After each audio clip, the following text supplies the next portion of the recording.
Welcome to triple S சமையல். இன்றைக்கி idli fry பண்ணுறது எப்படின்னு காமிக்க போகிறேன். இங்கே பாருங்கள், இட்லி எடுத்திருக்கேன். இதை வந்து 4ஆக கட் பண்ணிக்கணும்.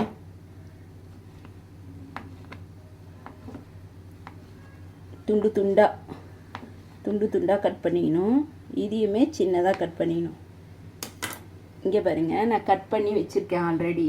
இதை பாருங்கள், இதுக்கு என்னெல்லாம் தேவைன்னு பாருங்கள். இங்கே பாருங்கள், பெரிய சைஸ் வெங்காயம் எடுத்து பொடியாக கட் பண்ணிடணும். தக்காளி எடுத்து கட் பண்ணிக்கணும். கொத்தமல்லி கட் பண்ணி வச்சுக்கணும். கருவேப்பிலை கட் பண்ணி வச்சுக்கணும்.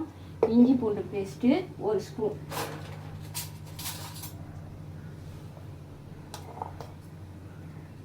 இஞ்சி பூண்டு பேஸ்ட்டு 1 ஸ்பூனு. இங்கே பாருங்கள், எண்ணெய் காயுது. இதில் முதல்ல இட்லியை ஃப்ரை பண்ணிடணும். உங்களுக்கு ஃப்ரை பண்ணி காமிக்கிற பாருங்கள்.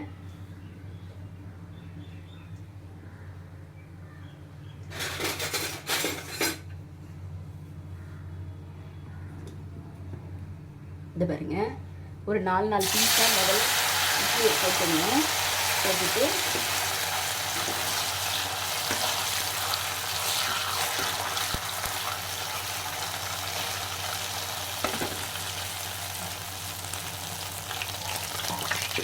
இன்னுமே கேப் இடம் இருக்குது. இன்னுமே நிறைய போட்டுடலாம்.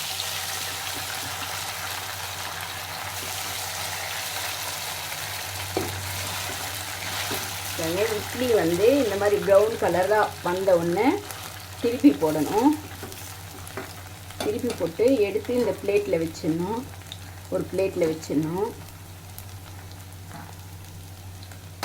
இந்த இட்லியை ஃபுல்லாக எண்ணெயில் ஃப்ரை பண்ணிவிட்டு உங்களுக்கு இந்த வெங்காயம் தக்காளிலாம்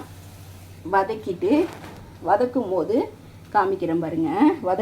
பாருங்க, இட்லியை ஃப்ரை பண்ணிட்டேன். இங்கே பாருங்கள், இப்போ இதை தாளிக்க போகிறோம். கடாய் வச்சுருக்கேன். இதில் 2 ஸ்பூன் எண்ணெய் ஊற்றுறேன். இதை பாருங்கள், 1 ஸ்பூன் 2 ஸ்பூன். நம்ம இட்லியவே எண்ணெயில் தான் பொரித்தோம், அதனால் ஏற்றி விட்டுட்டு சோம்பு கொஞ்சமாக போடுறேன். சோம்பு பொரியுது பாருங்கள். இப்போ இந்த ஸ்டேஜில் இது பாருங்க, இந்த வெங்காயம்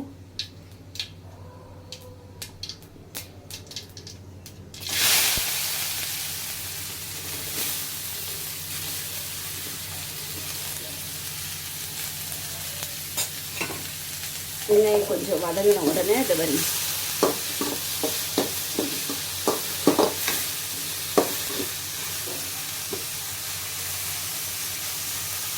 இது வெங்காயம் வதங்கட்டும். இந்த சென்டரில் வந்து தக்காளி போட போகிறேன்.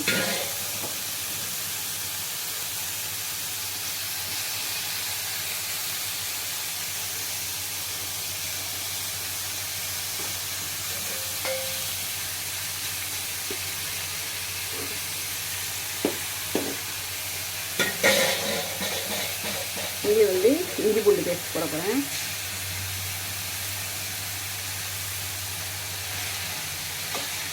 பாருங்க, இப்போ எல்லாத்தையும் ஒன்றா நம்ம வதக்க போகிறோம். ஏற்றி விட்டே தான் செய்யணும். கேஸை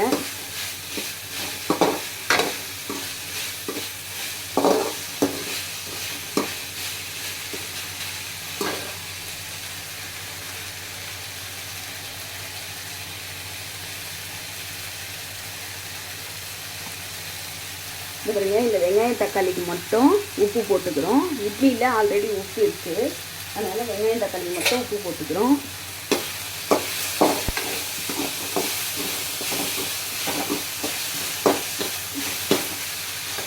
அப்புறம் மிளகாத்தூள் பாருங்கள், இதில் ஒரு அரை கரண்டி அளவு மிளகாத்தூள் வச்சுருக்கேன், அதையும் போட்டுக்கணும். இப்போ ஸ்லோ பண்ணிவிட்டு தொழி கொடுக்கணும், நல்லா கழுவி கொடுக்கணும். அப்புறம் இதில் கரம் மசாலா போடணும்.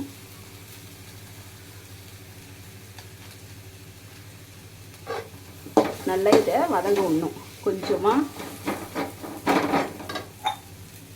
அந்த தக்காளியோட ஈரம் இருக்கு இல்லையா, அதுலேயே வதங்க விடணும்.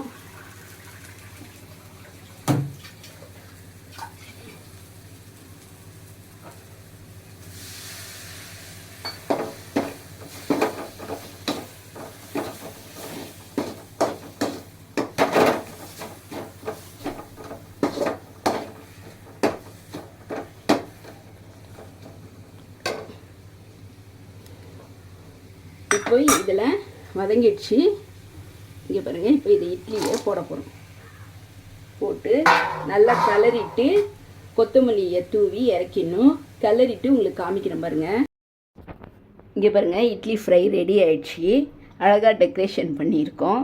இந்த டிஷ்ஷு உங்களுக்கு பிடிச்சிருந்தா லைக் பண்ணுங்கள், ஷேர் பண்ணுங்கள், சப்ஸ்கிரைப் பண்ணுங்கள், பெல் பட்டனை டிங்குன்னு வச்சுருங்க. Thank you very much.